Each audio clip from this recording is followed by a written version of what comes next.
नमस्कार, अपना उत्तराखंड में आप सभी का स्वागत है। मैं हूं नीलू। करते हैं खबरों की शुरुआत और इस वक्त रामनगर से खबर आ रही है जहां से डराने वाली तस्वीरें सामने आई है। सीजन की पहली बारिश से चुकुम गांव के लोगों की परेशानी बढ़ गई है। यहां पर रहने वाले लोगों को बाजार आने जाने में भारी परेशानी हो रही है। उन्हें रोज कोसी नदी को पार करना पड़ता है, लेकिन बारिश के बाद से कोसी नदी अपने पूरे उफान पर है। ऐसे में ये लोग जान जोखिम में डालकर नदी को पार करने को मजबूर हैं। तस्वीरों में आप देख सकते हैं कि कैसे लोग उफनती नदी को पार करने को मजबूर दिखाई दे रही हैं। और बातचीत करने के लिए गोविंद पाटनी इस वक्त हमारे साथ जुड़ गए हैं। गोविंद, हमने देखा कि जब से बरसात शुरू हुई है लोगों की मुश्किलें लगातार बढ़ती जा रही है और ये तो जो देखने को मिल रहा है ये अपने आप में बेहद खतरनाक है। कैसे रोज पार कर रहे हैं और क्या प्रशासन की दृष्टि अब तक नहीं पड़ी क्या इस पर?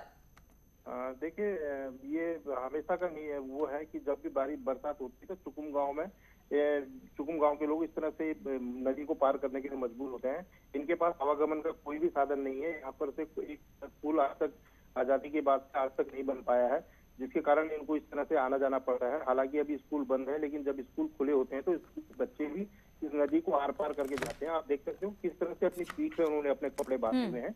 और इसी तरह से जब बच्चे आते जाते हैं तो वो लगता है गोविंद से हमारा संपर्क टूट गया है, लेकिन गोविंद का कहना है कि आजादी के बाद से आज तक इस पर पुल नहीं बना है, लेकिन जो तस्वीरें हैं बेहद खतरनाक है। और गोविंद ये भी बता रहे हैं कि यहाँ पर आम लोग ही नहीं बल्कि छोटे छोटे बच्चे भी इसी तरह से उफनाई हुई नदी को पार करते हैं, अपने स्कूल की तरफ जाते हैं। और पिथौरागढ़ से खबर है, यहां पर भी भयावह तस्वीर सामने आई जहां पर बंगा पानी जौलजीबी मोटर पार्क कभी भी जमींदोज हो सकता है। इस पुल की सुरक्षा दीवार भर-भराकर गिरने लगी है। बॉर्डर में बीआरओ का यह सबसे बड़ा पुल माना जा रहा है। अगर ये पुल जमींदोज होती है तो खासी दिक्कतों का सामना आने वाले समय में करना पड़ सकता है, क्योंकि जिस स्थान पर यह पुल बना है वहां पर आवाजाही के तौर पर एकमात्र विकल्प है ये। और पिथौरागढ़ से खबर है, यहां पर एनएच 125 फिर से बंद हो गया है। चिपकोट बैंड पर लैंडस्लाइड के कारण यह बंद हो गया है। बीती शाम 7 बजे के बाद यह खुला था एनएच 125 और एक बार फिर से हम आपको बता दें बंद हो गया है। पिछले 6 दिन बाद ये मार्ग खोला गया था, क्योंकि सबसे ज्यादा दिक्कत यहां से गुजरने वालों को हो रही थी। लेकिन अब खबर यह आई है कि चिपकोट बैंड के पास एक बार फिर से एनएच जो है वो बाधित हो गया है। और अब खबर चमोली से लेते हैं, जहां पर पहाड़ों में भले ही बारिश थम गई हो, लेकिन पहाड़ों के दरकने का सिलसिला अब भी लगातार जारी है। आप इन तस्वीरों में देख सकते हैं कि किस तरह से बद्रीनाथ हाईवे पर पहाड़ दरक रहे हैं। यह तस्वीर कर्णप्रयाग से 3 किलोमीटर आगे उमा महेश्वर आश्रम की है, जहां पर भारी मलबा आने से बद्रीनाथ एनएच बंद हो चुका है। वहीं एनएच बंद होने से दोनों ओर कई वाहन फंस गए हैं।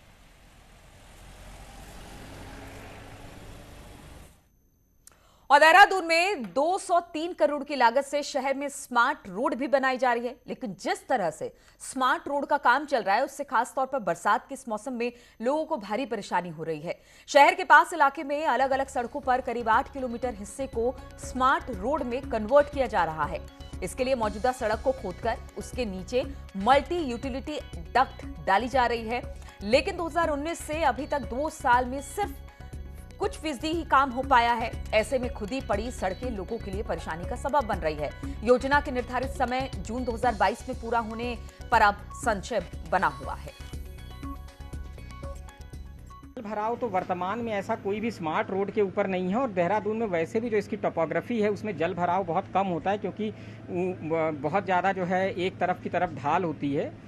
तो उसी जल भराव की समस्या को दूर अगर कहीं है भी तो उसको भी दूर करने के लिए स्मार्ट रोड में आप देख रहे होंगे पूरी नाली जो है बड़ी, जो बारिश में जितना पानी आता है उसके हिसाब से, उसके क्षेत्रफल के हिसाब से, उसके वॉल्यूम के हिसाब से बनाई जा रही है। देहरादून शहर में स्मार्ट सिटी परियोजना के तहत चल रहा सड़कों का काम लोगों के लिए जी का जंजाल बन गया है। ये पलटन बाजार का एरिया है, इस पर स्मार्ट सिटी के तहत काम चल रहा है, लेकिन जिस तरह पिछले साल भर से इस पूरे मार्केट में खुदाई हो रही है उसने व्यापारियों का जो बचा खुचा कारोबार था वो भी पूरी तरह से ठप कर दिया है। और दूसरी ओर लोगों के लिए बड़ी परेशानियां यहाँ पर हो गई हैं। सड़कें खुदी पड़ी हैं। आप पलटन बाजार का ये दृश्य देख सकते हैं कि ये जो सड़क है ये लोगों ने यहाँ पर एक तरह से पार्किंग एरिया बना लिया है, क्योंकि लंबे समय से सड़क खुदी पड़ी है, लेकिन उसके बाद अभी फिलहाल काम यहाँ पर ठप पड़ा हुआ है। बताया जा रहा है कि यहाँ पर यूटिलिटी डक्ट डाली जा रही है, लेकिन इस यूटिलिटी डक्ट को डालने में, सड़क को बनाने में जो लंबा समय लग रहा है उसने व्यापारियों रेलगाड़ियों का जो कारोबार था उसको पूरी तरह से चौपट कर दिया है। कैमरा पर्सन भरत शर्मा के साथ सुनील नौप्रभात, न्यूज़ 18 देहरादून। और स्मार्ट सिटी परियोजना के तहत दून को 5 और इलेक्ट्रॉनिक बसों की सौगात मिल गई है। मंगलवार को सीएम तीरथ सिंह रावत ने परेड ग्राउंड में इन 5 बसों को रवाना किया। एक बस में सीएम खुद सचिवालय तक बैठकर गए। पॉल्यूशन फ्री एसी युक्त ये बसें बैटरी से चलेंगी। 2 घंटे की चार्जिंग पर 250 किलोमीटर का सफर तय करेंगी। 5 बसों का रूट आईएसबीटी घंटाघर से होते हुए औद्योगिक एरिया सिलाईकोई तक जाएगा। ये बसें 24 घंटे सीसीटीवी कैमरे की निगरानी में होंगी, जिसकी कमांड आईटी पार्क स्थित कमांड एंड कंट्रोल सेंटर के पास होगा। परियोजना के तहत दून में 30 इलेक्ट्रॉनिक बसें लाई जानी है, जिसमें से 10 बसें दून की सड़कों पर दौड़ने लगी है। जो बसों का रायपुर से लेकर सैलाकुई तक जाना और पूरे शहर से गुजरते हुए आम जन को उसको सुविधा मिलेगी। और मैं कह सकता हूं कि जो लेबर तबका है, कर्मचारी है, क्योंकि सैलाकुई सहसपुर एक जिस तरह फैक्ट्री एरिया है और रायपुर से होकर के तो और कम दाम में और कम समय में ये बहुत बड़ी अपने आप में ऐतिहासिक है और ऐसी सौगात आज मिली है। और देहरादून वासियों को और सभी जनमानस को इसका लाभ मिलेगा। और चमचमाते इन बसों के पीछे का एक और सच भी है। इन 10 बसों के लिए रोडवेज से 26 क्लस्टर स्मार्ट सिटी के लिए है। फरवरी में 11 और जून में 15 लोग रोडवेज से स्मार्ट सिटी परियोजना में ट्रांसफर किए गए, लेकिन इन 26 लोगों को अब तक वेतन नहीं मिला। बिना वेतन काम कर रहे ये कंडक्टर आर्थिक तंगी से अब जूझ रहे हैं। जब हमारे को भेजा गया था तो कहा गया था कि 5 रुपये पर किलोमीटर के हिसाब से आपको सैलरी मिलेगी, पर वो भी अभी तक 1 रुपया भी नहीं मिला है हमें। आगे फर्दर अभी थोड़ा दिन पहले हमें पक्का नहीं हुआ है, पर पता चला है कि शायद 15,000 रुपये फिक्स करने वाले हैं, जिसमें हमारा पीएफ और ईएसआई उसी में से ही डिडक्ट होना है। और पहाड़ों की लाइफलाइन कहे जाने वाले जीएमओयू की बसों का संचालन अब शुरू हो गया है, लेकिन पहाड़ी रूटों पर फिलहाल सवारी की कमी के कारण संचालन को रोका गया है। बताया जा रहा है कि जीएमओयू की बसों का अभी कुछ ही रूटों पर संचालन किया जा रहा है, लेकिन कुछ और संपर्क मार्गों पर जल्द बसों के संचालन को लेकर विचार किया जा रहा है। 13 सर्विस है तो पहाड़ को जा रही है कोटद्वार से, और 5-6 सर्विस जा रही है हरिद्वार के लिए। तो करीब 18-19 सर्विस है तो कोटद्वार से हमारी संचालित हो रही है, और हरिद्वार से हमारे 7-8 सर्विस है। ये श्रीनगर, रुद्रप्रयाग, कर्णप्रयाग, गोपेश्वर, मुखीमठ, गौरीकुंड, जोशीमठ, गोपेश्वर, ये सर्विस से हमारी हरिद्वार से चल रही है। और प्रदेश में उपचुनाव को लेकर सियासत तेज हो गई है। कांग्रेस के प्रदेश अध्यक्ष प्रीतम सिंह ने कहा कि कांग्रेस चुनाव के लिए पूरी तरह से तैयार है, लेकिन उन्होंने निर्वाचन आयोग को लेकर सरकार पर तीखा हमला किया और कहा कि निर्वाचन आयोग सरकार की कठपुतली है। आग नहीं रही है। यदि निर्वाचन आयोग अधिसूचना जारी करेगी तो कांग्रेस बड़ी मजबूती के साथ चुनाव लड़ने का काम करेगी। अब अगर निर्वाचन आयोग सरकार के हाथ की कठपुतली बन करके अधिसूचना जारी करता है तो कांग्रेस चुनाव के लिए पूरी तरीके से तैयार है। और देवस्थानम बोर्ड पर आम आदमी पार्टी के नेता अजय कोठियाल के बयान पर अब बवाल होने के बाद उन्होंने माफी मांग ली है। उन्होंने कहा कि उनके बयान से किसी को ठेस पहुंची है तो वो उनसे माफी मांगते हैं। बता दें कि कोठियाल ने देवस्थानम बोर्ड की वकालत की, जिसका तीर्थ पुरोहितों ने विरोध किया और अब माफी मांग ली गई है।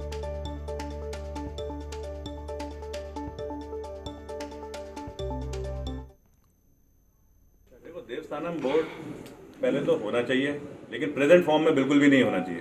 इसको पहले तो भंग करना है, उसके बाद में तीर्थ पुरोहितों के पुराने क्या तरीके थे यहाँ पे मंदिर में जो उनके जो जजमान हैं उनके साथ में रिलेशन, फिर उसके बाद में कैसे फंक्शनिंग होती थी, क्या हक हकूक होते थे उनको। मेरे बोलने के तरीके से शायद अगर किसी को दुख हुआ होगा, मैं आपका भाई हूँ, मैं उसके लिए क्षमा चाहता हूँ। और हरिद्वार से खबर लेते हैं। यहाँ पर कुंभ के दौरान हुए कोविड टेस्ट घोटाला मामले में सीडीओ ने भी दोनों लैब और फर्म को नोटिस भेजा है और 24 जून तक उपस्थित होने के निर्देश दिए हैं। घोटाले की सीडीओ की अध्यक्षता में भी एक समिति जांच कर रही है। हम आपको बता दें कि एसआईटी भी दोनों लैब और फर्म को नोटिस भेज चुकी है। घोटाला मामले में रोजाना स्वास्थ्य विभाग के अधिकारियों से भी लगातार पूछताछ चल रही है। हरिद्वार से खबर लेते हैं, जहां पर जिले में 100% आबादी को कोरोना का टीका लगाना प्रशासन के लिए अब बड़ी चुनौती बना हुआ है। इसके लिए डीएम की ओर से कई पहल किए जा रहे हैं। जिले में 3 ऐसे वैक्सीनेशन सेंटर बनाए गए हैं जहां पर 24 घंटे वैक्सीनेशन का काम किया जा रहा है। वहीं 100% आबादी को कोरोना टीका लगाने के टारगेट को पूरा करने के लिए जिलाधिकारी ने ग्राम पंचायतों और नगर निगम वार्डों को प्रोत्साहित करने के लिए प्रोत्साहन राशि देने का भी फैसला किया। फर्स्ट, सेकंड और थर्ड आने वालों को 3 लाख, 2 लाख और 1 लाख रुपए की धनराशि दी जाएगी। हमारा लक्ष्य को अचीव करने के लिए एक योजना भी अनाउंस किए थे कि जो सबसे पहले जो 100% वैक्सीनेशन अचीव करने वाले गांव को, ग्राम पंचायत को प्रत्येक ब्लॉक में 3 लाख प्रथम पुरस्कार, 2 लाख द्वितीय पुरस्कार और 1 लाख तृतीय पुरस्कार करके अनाउंस किए हैं प्रत्येक ब्लॉक में। मतलब 6 ब्लॉक है तो लगभग 18 जो ग्राम पंचायतों को इस प्रकार का पुरस्कार मिलेगा। और खबर अल्मोड़ा से लेते हैं, जहां पर जागेश्वर धाम को श्रद्धालुओं के लिए खोल दिया गया है। लंबे समय से कोरोना के कारण मंदिर को बंद कर दिया गया था। वहीं मंदिर के खुल जाने से स्थानीय लोगों को रोजगार मिलेगा। मंदिर के खुलने से पर्यटकों के साथ साथ स्थानीय लोग भी खुश नजर आ रहे हैं। वर्तमान में कोरोना महामारी के कारण जिलाधिकारी महोदय द्वारा जागेश्वर मंदिर समूह को जो श्रद्धालुओं के लिए खोलने की अनुमति हमें दे दी है। इससे पहले जागेश्वर मंदिर प्रबंधन समिति और उप जिलाधिकारी महोदय जयंती भनोली द्वारा एक प्रस्ताव तैयार कर महोदय को प्रेषित किया गया था, जिसमें कल महोदय द्वारा हमें अनुमति प्रदान कर दी गई है, जिसमें केवल अभी दर्शन के लिए उसको खोला गया है। सुबह और इस वक्त एक बड़ी खबर आ रही है, डिप्टी सीएम केशव प्रसाद से मिलने पहुंच गए हैं सीएम योगी। डिप्टी सीएम केशव प्रसाद के आवास पर पहुंचे हैं सीएम योगी। तो बड़ी खबर है कि सीएम योगी पहुंचे हैं केशव प्रसाद मौर्य से मिलने के लिए और उनके आवास पर यह मुलाकात हो रही है। अपने आप में बड़ी बात है, क्योंकि अब तक बहुत बार ऐसा पूछा गया था केशव प्रसाद मौर्य से कि सीएम अगला कौन होगा, किसके चेहरे पर उत्तर प्रदेश में चुनाव लड़ा जाएगा, तो किसी तरह से कोई जवाब नहीं आया था। उन्होंने कहा था कि आला कमान इस पर फैसला लेगी। अब जब ये खबर आ रही है कि डिप्टी सीएम केशव प्रसाद से मिलने पहुंचे हैं सीएम योगी, तो अपने आप में एक बड़ी खबर बन जाती है। डिप्टी सीएम केशव प्रसाद के आवास पर पहुंचे हैं सीएम योगी। अब देखना होगा कि क्या बात होती है, क्या विचार विमर्श होता है, क्योंकि लगातार उत्तर प्रदेश चुनाव को लेकर जो 2022 में होने हैं उसको लेकर मंथन लगातार चल रहा है, चर्चाओं का दौर लगातार चल रहा है। और अब डिप्टी सीएम केशव प्रसाद मौर्य से मिलने पहुंचे हैं सीएम योगी। तो बड़ी खबर लखनऊ से आ रही है, डिप्टी सीएम केशव प्रसाद से मिलने पहुंचे हैं सीएम योगी। डिप्टी सीएम से ये मुलाकात सीएम योगी की हो रही है और काफी मायनों में बहुत महत्वपूर्ण है, क्योंकि बार बार यही आ रहा था कि डिप्टी सीएम और सीएम के बीच बहुत कुछ सही नहीं है। ऐसे में ये मुलाकात किस तरह से देखी जाए, ये बहुत बड़ी बात होगी। क्या कुछ उससे निकलकर सामने आता है, लेकिन ये इस वक्त की बड़ी खबर है कि डिप्टी सीएम केशव प्रसाद मौर्य से मिलने सीएम योगी पहुंचे हैं। बातचीत करने के लिए अनामिका इस वक्त हमारे साथ जुड़ गए। अनामिका, ये तो बहुत बड़ी खबर है कि डिप्टी सीएम से मिलने पहुंचे हैं सीएम योगी, इसको किस तरह से देखें?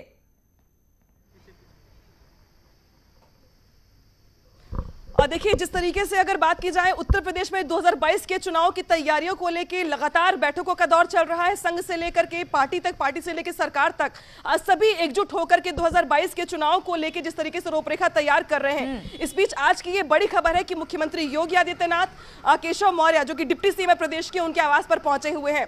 हालांकि अगर आवास के लिहाज से बात की जाए तो मुख्यमंत्री योगी आदित्यनाथ के आवास का नंबर है 5 कालीदास और केशव मौर्य के आवास का नंबर है 7 कालीदास, यानी कि जो फासला है दोनों के आवास के बीच का वो बहुत कम है। जिस जगह पे मैं मौजूद हूं, देख सकते हैं आप कि ये जो रास्ता जाता है ये सभी सरकारी आवासों की तरफ जाता है।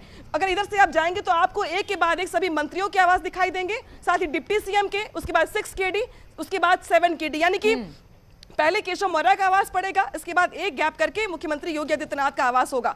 तो 2 आवासों का बीच का फासला है। लेकिन इस बीच उत्तर प्रदेश के चुनाव को लेकर जिस तरीके से तैयारियां चल रही हैं, ये मुलाकात काफी महत्वपूर्ण है। बताया ये जा रहा है कि चूंकि पिछले दिनों डिप्टी सीएम केशव मौर्य के बेटे की शादी थी कोरोना काल के बीच में, और उस वक्त बहुत कम ही लोगों के बीच में शादी ये हुई थी, बहुत लोग पहुंच नहीं पाए थे। तो कयास ये भी लगाए जा रहे हैं कि हो सकता है कि वो बधाई देने के लिए पहुंचे हो मुख्यमंत्री योगी आदित्यनाथ केशव मौर्य के आवास पर।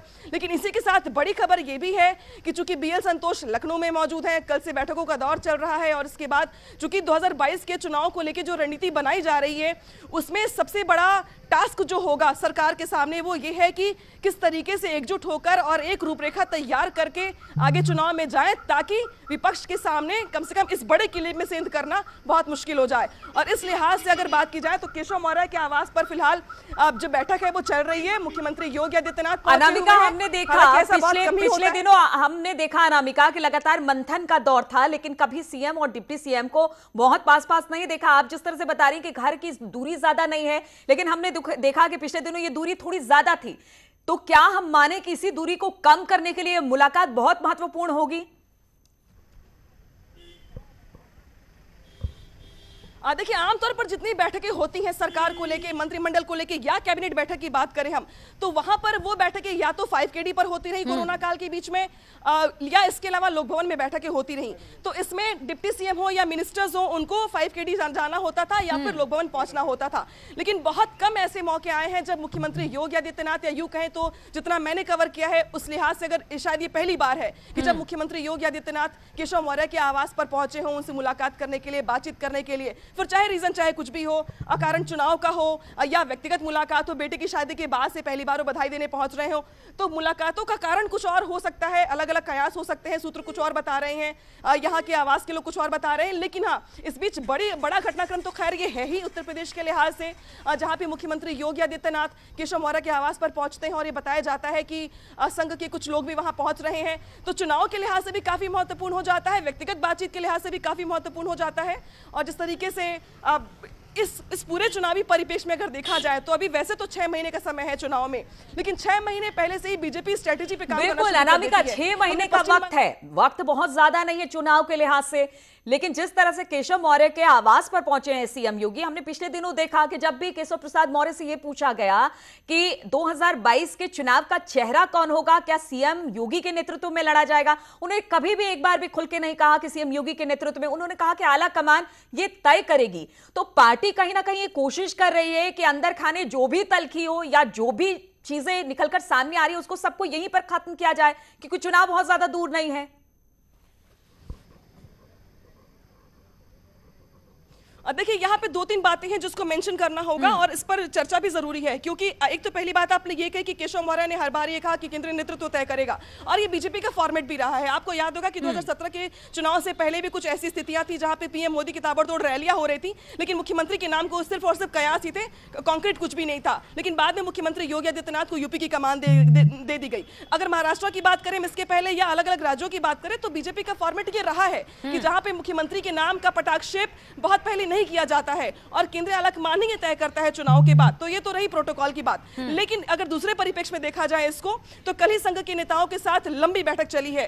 कल जैसे बीएल संतोष लखनऊ में आए, उसके बाद वो 9:40 पर पार्टी कार्यालय पहुंचे। पार्टी कार्यालय पहुंचने के बाद उन्होंने 1 घंटे का रेस्ट लिया। रेस्ट लेने के बाद बीएल संतोष, इसके अलावा स्वतंत्र देव सिंह, सुनील बंसल और राधा मोहन सिंह जो कि यूपी के प्रभारी हैं, ये चारों ही नेता निराला नगर में जो संघ का कार्यालय है जिसे कहें हम, या फिर यूं कहें तो जिस तरीके से वहां पर बैठकें होती रही हैं इसके पहले भी, लेकिन कल जो बैठक हुई है वो 3 घंटे बैठक चली।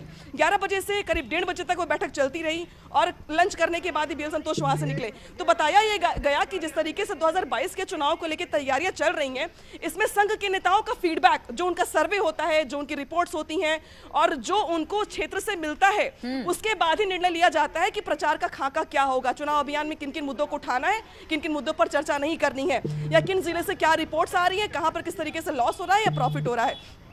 तो बहुत सारे बिंदुओं पर कल चर्चा हुई है, बातचीत हुई है। तो कयास इस बात को भी लेकर लगाए जा रहे हैं कि उस बैठक के बाद, इस मुलाकात के बाद, ये जो मुलाकात हो रही है कम से कम मुख्यमंत्री आवास की ठीक बगल में सात कालीदास पर, ये काफी महत्वपूर्ण है और इसके परिणाम भी आपको आने वाले दिनों में देखने को मिलेंगे। क्योंकि जिस तरीके से बीजेपी ये मैसेज देना चाहती है कम से कम बाहर, और एकजुटता का परिचय जो दिया जा रहा है कम से कम पार्टी की ओर से, बैठकें हो रही हैं, संघ के साथ हो रही हैं, पदाधिकारियों के साथ हो रही हैं, संघ के लोगों के साथ हो रही हैं, मंत्रियों के साथ हो रही हैं, जो स्टेट लेवल पे जो कमेटी बनाई गई उसकी तरफ से दी जा रही है। और इसी बीच में आपको एक लाइन और भी मेंशन करना चाहूंगी नीलू यहाँ पर, कि कल ही ए.के. शर्मा, जिनके कद को लेकर, पद को लेकर लगातार चर्चाओं का बाजार गर्म रहा, कल ए.के. शर्मा ने एक चिट्ठी लिखी थी प्रदेश अध्यक्ष को। उस चिट्ठी में उन्होंने साफ तौर पे ये मेंशन किया था कि योगी आदित्यनाथ ही चेहरा होंगे और पीएम मोदी के इससे बड़ा कोई नाम नहीं है। तो ए.के. शर्मा, जिनको लेकर के तमाम कयास लगाए गए डिप्टी सीएम को लेकर के या बाकी चीजों को लेकर, उसके बाद उन्होंने भी पत्र लिख करके साफ कर दिया। अनामिका, आज ये बैठक एक तरह से साफ हो गया कि सीएम के चेहरे पर ही चुनाव लड़ा जाएगा, लेकिन केशव प्रसाद मौर्य अपने मुंह से कभी सीएम का नाम लेते दिखाई नहीं दिए। अब ये मुलाकात सीएम और डिप्टी सीएम की हो रही है, तो उसके क्या मायने निकाले जाएंगे और क्या कुछ निकलकर इसमें सामने आता है, आपसे हमारी बातचीत होती रहेगी। फिलहाल बहुत बहुत शुक्रिया।